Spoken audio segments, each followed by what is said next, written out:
Gente, pegar uma cervejinha. MaiolaCast, refletindo sobre a vida e contando umas histórias que me vêm na cabeça. E a última maiolida que me pediram, na verdade pediram mais de 10, foram 11 maiolidas que me pediram pra ver como tem coisa legal aqui, né? Por isso que eu tô pensando em fazer um podcast, ou fazer um outro Instagram, ou lançar um livro com isso, porque o pessoal gosta de vários temas que eu já tratei, né? A outra é de pequenos começos que me pediram. Então vamos lá.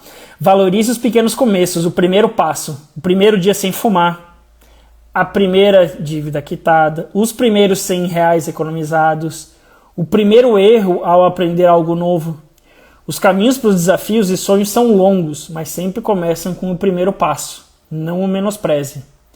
Para ser faixa preta de Taekwondo, eu comecei na faixa branca. Para eu ser campeão mundial, eu comecei aqui no campeonato regional, aqui em Floripa. 5 anos antes, por sinal. Para ter dinheiro para viajar ao mundo, eu comecei economizando R$50 por mês há 20 anos, trabalhando quando era adolescente. Não existe milagre. Se você quer algo grande, não se importe de começar pequeno. E valorize esses pequenos começos. Valorize esses primeiros passos. Né? A primeira venda que você faz de alguma coisa, de um produto novo que você está lançando, né? O meu computador acho que está falhando. Eu não vou conseguir ler mais. Não, vou sim. Então, assim, esse tema, cara, é por quê? Porque as pessoas... E vai ao encontro de uma das últimas coisas que eu escrevi, que foi numa maiolida, que é para você não se comparar, não comparar o palco dos outros com a sua coxia ou com os seus bastidores, né? Porque a gente vê as pessoas que estão lá na frente, que já ralaram muito, e a gente acha que tá fácil para elas, e a gente não valoriza o que é o primeiro, segundo, terceiro passo que a gente tem que dar para chegar lá, e a gente se desmotiva. Quando, na verdade, cara, essa aqui é a primeira live que eu tô fazendo para falar de temas aleatórios, digamos assim, né? Não tô falando de finanças igual eu fiz em outras. Cara, eu tô super feliz. Maior parte do tempo com mais de 15 ou 20 pessoas aqui. Eu tô super feliz com isso. As maiolidas começaram quando eu postei a primeira. Na verdade, começaram quando eu tive a ideia de começar. Então, eu valorizo muito esse começo. Mas pouca gente viu, pouca gente gostou. Dane-se, é esse começo que vai fazendo as coisas acontecerem depois. E você valorizar que você saiu do lugar. Hoje, para eu ter, sei lá, 3.500 seguidores, cara, eu comecei com pouco. Um ano atrás eram 1.000. Mas, cara, os primeiros 1.000 já foi, legal, cheguei em 1.000, tem 1.000 pessoas que eu tô alcançando, entendeu? Agora já são 3.500. Tem 20 pessoas na live, depois já deve ter bastante gente mais que passou aqui e não tá mais. Mas, assim, você valorizar essas pequenas coisas, cara, é isso que vai te levar pra frente, entendeu? Por isso que, quando eu lancei o meu curso de finanças, 2 meses e pouco atrás, cara, eu super valorizei os primeiros alunos. Ainda valorizo eles, né? Mas já foram mais de 30, quase 40 alunos da minha primeira turma do meu curso. Pô, esses caras, eu lembro exatamente quem foi a primeira pessoa que comprou, tá? Eu lembro das 30 pessoas e, cara, saiu de 1 para 30 em alguns dias, em algumas semanas. Mas, principalmente,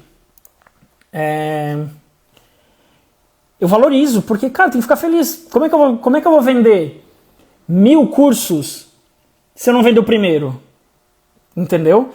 Então, assim, eu acho que muita gente se compara com as pessoas que estão lá na frente e acham que os pequenos passos que elas estão dando ainda, tá muito longe. Pode estar longe, porém, faz parte do processo, né? E aí, eu acho que pelo tempo vai ser a minha última história, mas é uma das mais emocionantes que eu tenho. Já que a gente falou de Taekwondo, eu vou falar de como que eu consegui o meu patrocínio, né, pro Campeonato Mundial. Eu tinha 15 anos de idade, eu treinava, era faixa preta, campeão brasileiro, pan-americano, sul-americano, regional, não sei o que, um monte de coisa assim. E aí, eu tinha 15 anos de idade e... Cara, meus pais não tinham dinheiro, né? Era uma época difícil pra gente, né? Como eu falei, meus pais têm empresa de dedetização, né? Que é mata rato, mata barata, de limpeza, limpeza de caixa d'água, lavar tapete, carpete, esse tipo de coisa. Então, cara, não é um negócio que dá dinheiro, não tem glamour, nada assim. E naquela época, especialmente, meus pais como é que eu posso dizer? Se descabelavam pra gente, pelo menos, colocar comida na mesa e pagar o colégio particular. Mesmo devendo, esse tipo de coisa, dava um jeito de pagar pro colégio particular pra mim e pra minha irmã.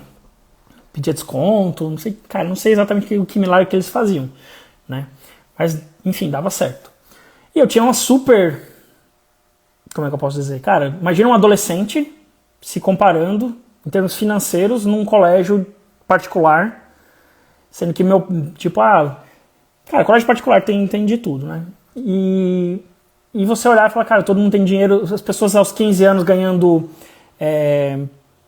passagem pra Disney, por exemplo, as pessoas, meus amiguinhos, coleguinhas, eles passavam de ano, ganhavam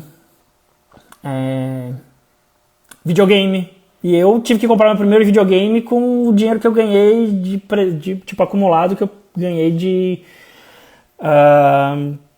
primeira comunhão. Aí eu consegui comprar um videogame já atrasado, já era um videogame atrasado, mas cara, foi o primeiro que eu comprei lá com meus 10, 12 anos, não lembro. Enfim, aí aos 15 anos, cara, eu precisava ir pro campeonato mundial. Porque eu era bom, eu era campeão aqui, etc, etc. E era um sonho que eu tinha desde quando eu entrei no Taekwondo, com 9 ou 10 anos. Eu queria ir pro campeonato mundial. E sendo bem sincero, eu achava que eu tinha capacidade de ganhar. Mas eu não tinha dinheiro. E é um esporte que não é valorizado.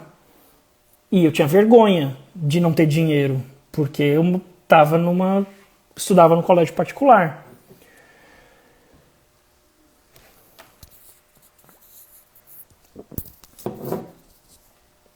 E aí, o que aconteceu? Meus pais tentaram. Faltava 2 meses, acho, pro campeonato. Eles falaram, filho, não vai rolar. Porque eu tinha pedido já, e eles tinham prometido tentar, tipo, de presente de Natal. Porque eu fui campeão num ano, meus pais me deram de Natal. Tipo, ó, a gente vai tentar, vai fazer de tudo pra conseguir o dinheiro pra você ir pro campeonato em junho do ano que vem, beleza? Beleza. Mas tentaram e não conseguiram. Né? Faltava 2 meses que, tipo, cara, você precisa comprar passagem, passaporte, esse tipo de coisa. A gente, enfim, não tinha nada disso na época. Lembrando que eu sou de Santa Catarina, interior de Santa Catarina, né? Visto. Ixi. E aí, no dia, foi uma segunda-feira, eles chegaram e me falaram, filho, não vai rolar. Cara, esse dia, e eles saíram de casa. Não lembro, tinha algum compromisso. Eu só fechei a porta do meu quarto, na época eu tinha 14 anos, fechei a porta, fechei a janela, chorei. E falei assim, cara, mas eu quero ir. E o que eu tenho que fazer? Eu preciso de dinheiro, então eu vou pedir patrocínio. Não sei como, não sei pra quem, né? Eu lá dos meus 14 anos de idade. Fiz um currículo bem tosquinho, assim, tipo, dizendo todos os campeonatos que eu tinha ganho, explicando o que era o Taekwondo, que eu já era faixa preta, as categorias, tudo que eu ganhei. E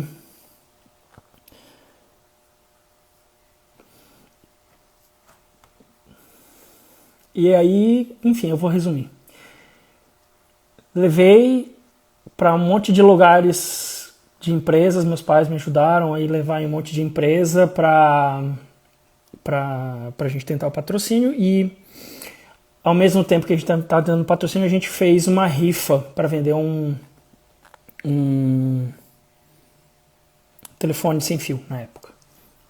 E aí, imagina que eu chegava no meu colégio de gente rica e tinha que pedir R$2 para as pessoas me ajudarem a ir pro campeonato mundial. Tipo, fulano, compra aí para me ajudar. Então, tipo, isso para um adolescente, isso é bem pesado. Era pra mim, pelo menos, na época, né? Porque eu me sentia já inferior porque, cara, meus pais tinham um Fusca, por exemplo, enquanto, enfim, estavam lá no colégio particular. Tudo aquilo que eu expliquei antes. Ao mesmo tempo, cara, eu tinha um sonho, né? Eu tinha um sonho e eu queria muito ir. Então eu falei, cara, ou é a vergonha ou é o sonho. Então a gente conseguiu vender, arrecadar dinheiro com isso. E faltando um mês, mais ou menos, pro campeonato, eu fui numa televisão regional aqui pra ir lá me apresentar, dizer quem eu era num programa de esportes pra mostrar quem eu era e pedir para as empresas me patrocinarem. Eu entrei no terceiro bloco, eram 3 blocos e um quarto de despedida, digamos assim. Então eu entrei no último bloco, fiquei lá na bancada, um programa de esporte, falando, etc. Me apresentei, falei quem que eu era, tudo mais. Eu expliquei tudo e, gente, quem quiser me patrocinar, por favor, é por isso que eu tô aqui, etc. Beleza. Tá bom, vamos pro intervalo. Na volta, o cara falou, tá bom, estamos encerrando o programa, a gente tá aqui com o fulano e aqui com o Fernando Maiola, né, que eu já queria falar, Fernando, você vai pro Campeonato Mundial, né, você tá aqui pedindo patrocínio, então você vai pro Campeonato Mundial, e porque isso, aquilo, eu falei, não entendi. Aí ele tirou um boné e uma camiseta da American Airlines e falou, não, porque a American Airlines, através da Urinter, que era uma companhia aqui de viagem aqui do Brasil, tirou e falou assim, não, porque a American Airlines, através da Urinter, vai patrocinar, vai pagar a sua passagem para os Estados Unidos para você ir lá competir, e a gente deseja que você saia aqui de Blumenau e vai representar o Brasil, não sei o quê. Eu ao vivo, assim, cara. E aí sei lá, e aí chegou a minha mãe, entrou, tudo mais, para me abraçar ali ao vivo. Eu acho uma pena que eu não tenha esse vídeo até hoje. Acho que vou dar um jeito de achar. Mas foi uma história de, tipo, aos 15 anos de idade, de eu falar assim, valeu a pena eu correr atrás do meu sonho, de eu ir pensar assim, eu tenho 2 opções, ou eu desisto porque eu tenho vergonha, ou eu desisto porque, enfim, tudo aquilo que eu treinei não valeu a pena só porque eu não quero pedir dinheiro, só porque eu não quero aparecer na televisão, enfim. E aí deu tudo certo, consegui mais um patrocínio com um shopping aqui de Blumenau também para custear algumas despesas, tudo mais. E, enfim, fui lá e fui campeão mundial, representei bem o Brasil. Tinha 15 anos, faixa preta. Acho que essa é a minha história de superação. Nem deu tempo de eu contar o meu princípio de infarto aos 30 anos, porque está acabando o tempo da live. Mas já agradeço a vocês todos que estiveram por aqui, que acompanharam. Bom, pessoal, esse foi um episódio do Maiola Cast. Aquele abraço e até a próxima!